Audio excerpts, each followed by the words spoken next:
नमस्कार साथियों, मैं डॉक्टर बबीता काजल, चौधरी बल्लूराम गुदारा राजकीय कन्या महाविद्यालय श्री गंगानगर से स्वागत है आपका।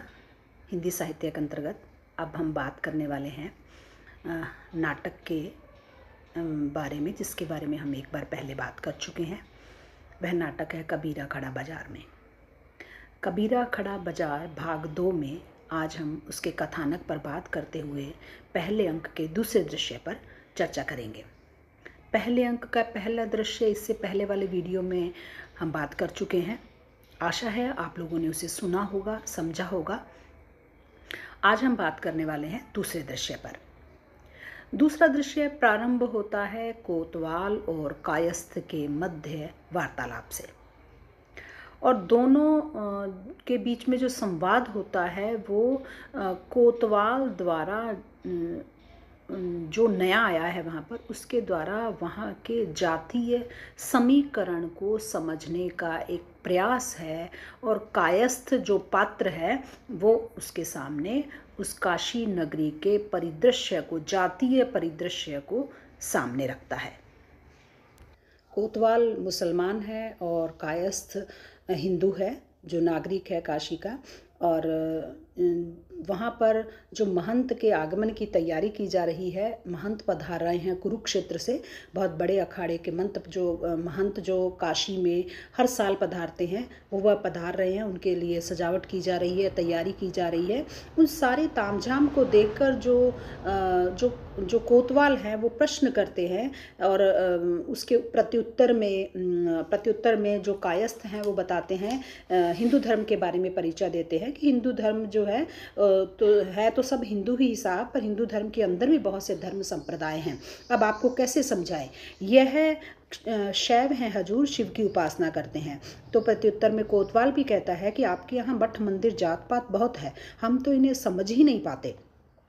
तो और परिचय देते हुए हिंदू धर्म का कायस्थ जो है वो बताता है कि मालिक, ब्राह्मणों की 108 जातियां हैं, एक एक जाति की फिर उपजात है, हजारों जातें हैं। इस तरह से हिंदू धर्म के अंदर भी बहुत से विभाजन है, बहुत सारी उपजातियां हैं। उन सब के बारे में एक तरह से बताकर यहाँ पर कायस्थ नाम का जो पात्र है वो संकेत करता है तत्कालीन काशी नगरी की जातीय स्थिति, जातीय समीकरण, और एक तरह से जो सोच या मानसिकता है उस समय की, और वहाँ तत्कालीन जो परिस्थितियां हैं उसकी तरफ वो संकेत करता है। और वह जो कायस्थ है वो शैव, वैष्णव, शाक्त, चांडाल का परिचय देते हुए उनकी पहचान भी बताता है, और भिन्नता के लिए उनके तिलक लगाने के अंदाज में, विभूति धारण करने, हवन करने, बिंदी, रोली आदि के बारे में बताते हुए उनकी पहचान का तरीका बताता है। कुरुक्षेत्र से जो बहुत बड़े महंत की सवारी का आगमन हो रहा है, वो नए मठ की नींव रखने के लिए काशीधाम आ रहे हैं, और जो निम्न जाति के लोग हैं उनको रास्ते से हटाने के लिए विशेष रूप से जो जटाधारी हैं वो लोग हाथ में अपनी चाकू लिए हुए हैं कि वो आसपास भी नज़र न आए। और जो साधु लोग हैं वो हाथ में झाड़ू लिए हुए रास्ते को साफ करते चलते हैं, आगे बढ़ते हैं। चारों ओर नगाड़ों की ध्वनि गूंजती है, और एक चांदी के बड़े से पात्र में रखे हुए गंगा जल का छिड़काव निरंतर किया जाता है, मंत्रोच्चारण किया जाता है साथ में। इस तरह से बहुत बड़े तामझाम और शोर शराबे के साथ, और अस्त्र उठाए हुए अनुयायियों की जो भीड़ है उनके साथ में वो अनुयायी जो है वो करतल ध्वनि करते हुए साथ चल रहे हैं, नाच रहे हैं, गा रहे हैं, और स्त्री पुरुष जो हैं उनका प्रवेश होता है। और भीड़ के बीच में 6 साधुओं के कंधे पर रखी गई चांदी की जो झिलमिलाती पालकी है, उसमें सवार होकर महंत का प्रवेश होता है। तो इस तरह से धर्म के नाम पर जो एक बहुत बड़ा जो प्रदर्शन, आडंबर और एक तरह से वैषम्य दिखाई देता है, वहाँ पर उसका वर्णन नाटककार ने किया है। और विशेष रूप से बहुत ही तत्कालीन जो धार्मिक स्थितियां हैं उसका वर्णन करते हुए जो रेखांकित करता है जिस घटना को, कि महंत जो है वो कुल्ला करते हैं और भीड़ की तरफ फेंकते हैं, और भीड़ जो है वो भक्तजन जो है वो भाग भाग कर उस कुल्ले से सनी हुई मिट्टी का तिलक लगा के अपने को अहोभाग्य समझते हैं, अपना सौभाग्य समझते हैं। तो इस तरह से महंत जी के चरण भी पकारे जाते हैं, और जो पानी नीचे गिरता है उसे भक्तजन अपनी अंजलि में भरकर पीते हैं। ये सारी घटनाएं कहीं ना कहीं कबीर के युग की होने के बावजूद भी प्रासंगिक हैं। और जो उसी पानी से जो अंजलि में भरकर पीते भी हैं, और उसी पानी से सनी हुई मिट्टी का वो तिलक भी लगाते हैं।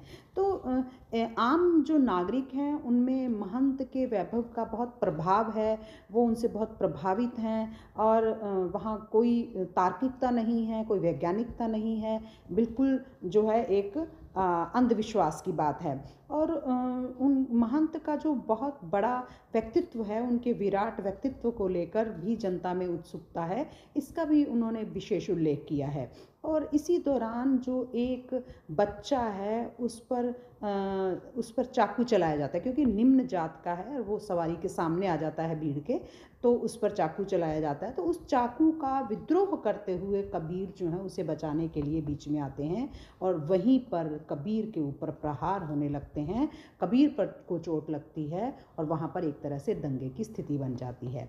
तो किस तरह से एक महंत की सवारी के साथ बहुत बड़ा ताम झाम, बहुत बड़ा लवाजमा जो है वो सड़क पर उतरता है, और जो निम्न जाति के या हाशिए के लोग हैं उनके साथ क्या दुर्व्यवहार किया जाता है, उसका भी एक तरह से सटीक और एक यथार्थपूर्ण आकलन जो है इस प्रकार ने इस दृश्य के माध्यम से जहाँ तत्कालीन धार्मिक जो पाखंड और आडंबर हैं और जनता पर उसके प्रभाव की बात सामने आती है, वहीं नागरिकों के मध्य जो संवाद है वो भी बहुत कुछ तत्कालीन स्थिति को प्रकट करता है।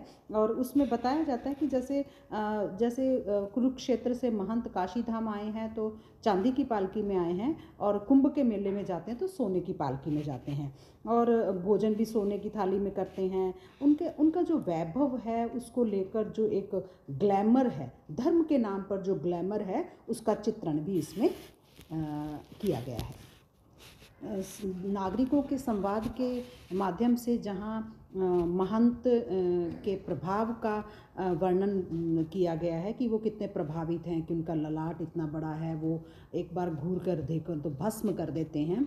वहीं दूसरी ओर बच्चे को उन लोगों की मार से बचाने के लिए जब कबीर में बीच में उतरते हैं, तो उसके माध्यम से कबीर के व्यक्तित्व की विशेषताओं को भी यहाँ पर चित्रित किया गया है। और किसी भी तरह से कबीर जो हैं वो उनके सामने हार नहीं मानते हैं, जबकि वो लोग इतने समूह में हैं, इतने ताकतवर हैं, इतने प्रभावशाली हैं, लेकिन कबीर उनके सामने अड़ जाते हैं कि बच्चे को क्यों मारा जा रहा है और किस बात की सज़ा दी जा रही है, और उस पर बच्चे पर चाबुक चलाने का कबीर जो हैं वो पूरा विरोध करते हैं और उनके सामने डटकर खड़े हो जाते हैं। और इसी प्रयास में उनके खुद के भी चोट लगती है, जो प्रहार बच्चे पर होने वाला था वे प्रहार कबीर पर होता है। तो यहाँ कबीर की निडरता, उनका साहस, उनका विरोध, उनकी क्रांतिकारी जो व्यक्तित्व है वो भी हमारे सामने आता है। तो इस प्रकार इस दृश्य का प्रारंभ होता है कोतवाल और कायस्थ के मध्य संवाद से। दोनों के मध्य संवाद के माध्यम से हिंदू धर्म की स्थितियां, आंतरिक जो उनका वैषम्य है, आंतरिक उपजातियों में बटा हुआ जो हिंदू धर्म है, वह स्थितियां, काशी की तत्कालीन धार्मिक स्थितियां और नागरिकों के बीच में जो धर्म को लेकर एक वैभव के प्रदर्शन की बात है, वह सामने आती है। महंत की सवारी के माध्यम से बताया गया है किस तरह धर्म जो है बड़े पदों पर बैठे हुए धर्माधिकारी जो हैं वो बड़े लाभ लश्कर के साथ जनता के बीच में आते हैं, अपना प्रभाव स्थापित करते हैं, और जो निम्न जाति के निरीह है या पीड़ित या शोषित लोग हैं उनको वो भी जो है वो उनके साथ भेदभाव करते हैं, उनको अपने सामने नहीं देखना चाहते हैं, उनके प्रति जनता के मन में भी एक तरह से भेदभाव पैदा किया जाता है और अनाचार किया जाता है। तो जो अनाचार किया जाता है उसका विरोध करते हुए कबीर जो हैं वो वहाँ पर भी हमें सामने खड़े हुए दिखाई देते हैं कि बच्चे को किस तरह से वहाँ सभा में मारा जाता है महंत के सवारी के समय, तो वहाँ पर वो उसका विरोध करते हैं और ये कबीर का जो व्यक्तित्व है वो भी हमारे सामने आता है। तो इस दृश्य में दूसरे अंक के इस पहले अंक के इस दूसरे दृश्य में यहाँ पर यह दृश्य समाप्त होता है। और आज के लिए इतना ही। अगले वीडियो में फिर से मिलते हैं। धन्यवाद।